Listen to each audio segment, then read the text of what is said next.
হ্যাঁ মহাদেব, আজকে শুভ মহাশিবরাত্রি উপলক্ষে বাড়িতে ভোলেনাথের পুজো দিলাম, সেটাই তোমাদের সাথে শেয়ার করছি। চলো দেখে নাও পুরো ভিডিওটা। এখানে ফুল, বেলপাতা, আকন্দ ফুলের মালা, ধুত্র ফুল কাটা, ঘি, মধু, দই, গঙ্গা জল, দুধ সব নিয়ে নিয়েছি। সবাইকে আসন থেকে নামিয়ে স্নান করানোর জন্য রেডি করে নিয়েছি। তারপর আস্তে আস্তে ঘি, মধু, দই, দুধ সব কিছু দিয়ে ভোলেনাথকে এবং সবাইকে ঘি দিয়ে মাখিয়ে স্নান করাবো। আমার মেয়ে প্রথমে করছে, মেয়ে করার পর আমি করব, তারপর আমার মা করবে, মানে আমার শাশুড়ি মা করবেন। সেটা পুরো ভিডিওটা দেখতে দেখো।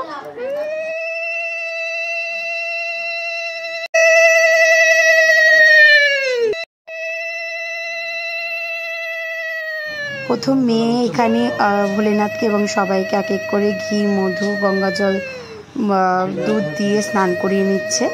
তারপর মাকে ঘি, মধু দিয়ে মাখিয়ে নিচ্ছে। পরে সবাইকে স্নান করার পর মাকে স্নান করিয়ে নেব। গঙ্গা জল দিয়ে এখন স্নান করিয়ে নিচ্ছে। তারপর আমি স্নান করাচ্ছি ভোলেনাথকে। তারপর আমার করানোর পর এখানে আমার শাশুড়ি মা উনি করাচ্ছেন সবাইকে। ওই একই প্রসেসে সবাইকে ঘি, মধু দিয়ে মাখিয়ে তারপরে গঙ্গা দুধ, তারপরে গঙ্গা জল দিয়ে স্নান করিয়েছেন।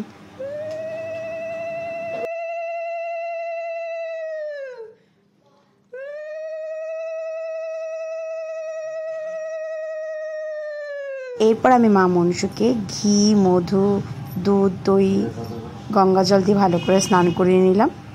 দেখো মাকে কি মিষ্টি লাগছে, তাই না? জয় মা মনসুর জয়, জয় মা। তারপর সবাইকে বস্ত্র পরিয়ে নিয়ে আসন সাজিয়ে ভালো করে ফুল দিয়ে সাজানোর পর মা লক্ষ্মীকে, মা রাধারানীকে, মা মনসুকে সবাইকে সিঁদুর পরিয়ে, মা কালীকে সবাইকে সিঁদুর পরিয়ে, আমরা সিঁদুর পরিয়ে, আমি আমার শাশুড়ি মাকে সিঁদুর পরিয়ে তারপরে আমি পুজো স্টার্ট করলাম। আমি ঘরে আমি পুজো করি, তো আমার খুব ভালো লাগে পুজো করতে। তো তোমাদের ভিডিওটা কেমন লাগলো সেটা অবশ্যই জানিও। দেখো ভোলেনাথকে আমি সাজিয়ে সুন্দর করে ফুল দিয়ে সাজিয়ে দিয়েছি এবং আস্তে আস্তে আমি সবাইকে খুব কাছ থেকে ভিডিওর মাধ্যমে সবাইকে দেখানোর চেষ্টা করছি সব ভগবানদের। তো তোমরা দর্শন করে নাও। সবাইকে কত মিষ্টি লাগছে, সত্যি খুব ভালো লাগছে। পুজো দিতে পারলে মনটা সত্যি খুব ভালো হয়ে যায়। তোমরা দর্শন করে নাও ভালো করে। হর হর মহাদেব। তো আজকে আমি মা মনসুকে আমি শাড়ি পরিয়েছি, একটা ঘি এবং লাল পাড়ের, মানে আঁচলটাও লালের, খুব সুন্দর মিষ্টি দেখতে লাগছে মাকে। আর এই শাড়িটা আমি সারিকা দিক থেকে নিয়েছি, সারিকা বণিক। তো দিদির বানানো প্রত্যেকটা ড্রেস, মানে ভগবানের ড্রেসগুলো সত্যি খুব ভালো হয়, আমার তো খুব ভালো লাগে। এদিকে মা নারকেল কুড়িয়ে নিচ্ছে, এই নারকেল দিয়ে সাবু মাখা হবে। এখানে সাবু আছে, চিনি আছে, দই আছে, সন্দেশ আছে, কলা আছে, বাতাসা আছে, চিনি আছে, নারকেল আছে, সব দিয়ে আমরা এই সাবুটাকে মাখাবো।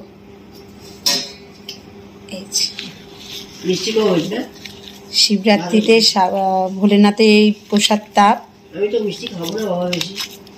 না খেলে হয় বলো? আর এদিকে মা সাবু মাখা খাচ্ছে, শুধু সাবু, নারকেল আর বাতাসা দিয়ে। কলা নেয়নি, দই নেয়নি, সন্দেশ নেয়নি, কিচ্ছু না, ও মাখিয়ে দিয়েছে। আর এদিকে হচ্ছে আমরা মাখাচ্ছি। এই প্রসাদটা সবাইকে দেয়া হবে। আবার প্রসাদ বেরিয়ে নিয়েছি, সাবু মাখা, সন্দেশ, মিষ্টি। এটা শ্বশুরবাড়ি, একটা বাপের বাড়িতে দেবো। আর এটা ফ্ল্যাটের জন্য বেরিয়ে নিয়েছি, ফ্ল্যাটে পাশে এক জেঠু জেঠিমা আছেন তাদেরকে দেবো। আর যারা যারা সাবু মাখা খেতে ইচ্ছুক আছো তারা তারা আমার বাড়িতে চলে আসতে পারবো। সাবু মাখা রয়েছে, সবাইকে আমি দিতে পারবো। সবাই মিলে একসাথে বলে হর হর মহাদেব। বাবার কাছে আবার সন্ধেবেলা আমরা সন্ধ্যা আরতি করলাম, বাবাকে ভোগ দিলাম, সবাই মিলে বলো হর হর মহাদেব। আর যদি ভিডিওটা ভালো লেগে থাকে তাহলে অবশ্যই একটা লাইক করো আর কমেন্টে লিখো হর হর মহাদেব। সবাই খুব ভালো থেকো, সুস্থ থেকো এবং দেখা হবে নেক্সট ভিডিওতে। টাটা।